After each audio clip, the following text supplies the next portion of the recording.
Doctor ইউনূসের দিকে লক্ষ্য করে বলবো, আপনি বাংলার জমিনে কচুরি পানার মতো ভেসে আসেন নাই।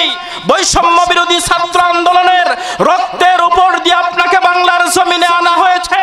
বাংলাদেশকে আগে সাজান, স্বৈরাচার মুক্ত করুন, তারপর নির্বাচন দিয়ে ইসলামকে ক্ষমতায় বসিয়ে তারপর আপনি সমাপ্তি টানুন। কথা বলেন ঠিক কিনা? সম্মানিত ভাইয়েরা, গত কয়েকদিন পূর্বে 5 আগস্ট আমাদের বাংলাদেশ থেকে একজন মহিলা ভারতে পালিয়ে গেছে। আপনারা কি খবর জানেন?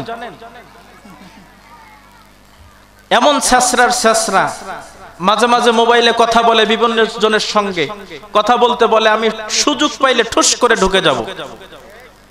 আমার ভাইয়েরা, এক ছেলে রাস্তা দিয়ে হাঁটতেছে, হঠাৎ এক হোটেলের সামনে গেছে। হোটেলের সামনে থেকে এক মেসিয়ার ডাকতেছে, ভাই আসেন খেয়ে যান, আসেন খেয়ে যান। ছেলেটা ভিতরে এসে বলে, দেন খাবার দেন। গোশত খাইছে, মাছ খাইছে, অনেক কিছু খায়া পেট ভরে বের হয়ে যাচ্ছে।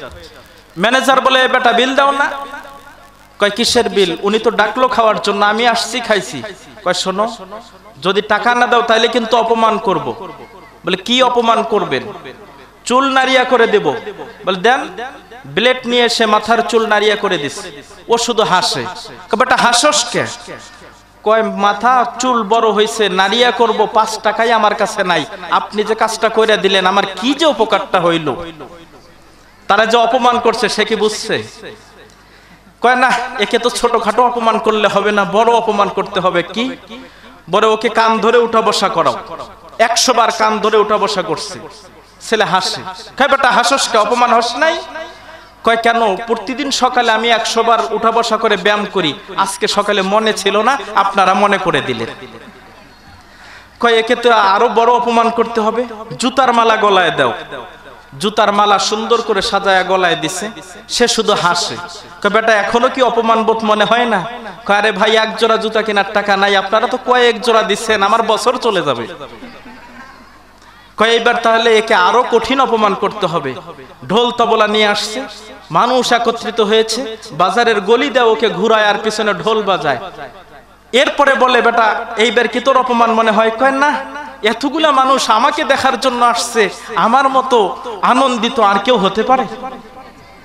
আচ্ছা বলেন তো, এই ছেলেটা এত ভাবে অপমান করার পরেও সে নিজেকে অপমান মনে করলো না। তা আজকে তার কথাবার্তায় আমরা যতটুকু বুঝি, বাংলার মানুষ তাকে যে অপমান করে পালিয়ে যেতে বাধ্য করেছে, তিনি সেটাকে অপমানই মনে করেন। এই জন্য বলে সুযোগ পাইলে ঠুস করে ঢুকে যাব। পাশাপাশি আবার দেখতেছি আরেক দলের মানুষ, যারা কিনা স্লোগান দিচ্ছে। গত কয় তারিখ? 7 তারিখে আমার প্রোগ্রাম ছিল রাজশাহীতে। ফিরার পথে রংপুরে দেখি সমাবেশ ডাকছে। সমাবেশের মধ্যে বলতেছে, এই মুহূর্তে দরকার বাংলাদেশের সরকার। আরে মিয়া, 15 বছর বাংলাদেশের যে পরিস্থিতি করছে, আগে দেশটা পরিষ্কার পরিচ্ছন্ন করা দরকার, আগে স্বৈরাচার মুক্ত করা দরকার, তারপরে না সরকার। কিন্তু তারা বলতেছে এই মুহূর্তে বাংলাদেশে দরকার একজন সরকার। আমার ভাইয়েরা, একজন স্বৈরাচার বাংলাদেশ থেকে গেছে, নতুন করে অন্য কোন স্বৈরাচার আবার ক্ষমতার চেয়ারে বসুক, এটা কি আপনারা চান? এটা কি বাংলার জনগণ চায়? আমার ভাইয়েরা ভালো করে খেয়াল করবেন, আজকের মাহফিল থেকে আমি জানিয়ে দিতে চাই, বাংলার জমিনে নতুন করে কোন স্বৈরাচার বসতে পারবে না, এটাই ফাইনাল। কথা বলেন ঠিক কিনা? ডক্টর ইউনূসের দিকে লক্ষ্য করে বলবো, আপনি বাংলার জমিনে কচুরি পানার মতো ভেসে আসেন নাই। বৈষম্য বিরোধী ছাত্র আন্দোলনের রক্তের উপর দিয়ে আপনাকে বাংলার জমিনে আনা হয়েছে। বাংলাদেশকে আগে সাজান, স্বৈরাচার মুক্ত করুন, তারপর নির্বাচন দিয়ে ইসলামকে ক্ষমতায় বসিয়ে তারপর আপনি সমাপ্তি টানুন। কথা বলেন ঠিক কিনা? বাংলাদেশে ইসলাম কায়েম হোক, আমরা চাই কি চাই না? আগামীর বাংলা হবে ইসলামের বাংলা, আগামীর বাংলা হবে হুজুরদের বাংলা, আগামীর বাংলা হবে আল্লামা সাইদি রহমাতুল্লাহিল বাংলা। কথা বলেন ঠিক কিনা?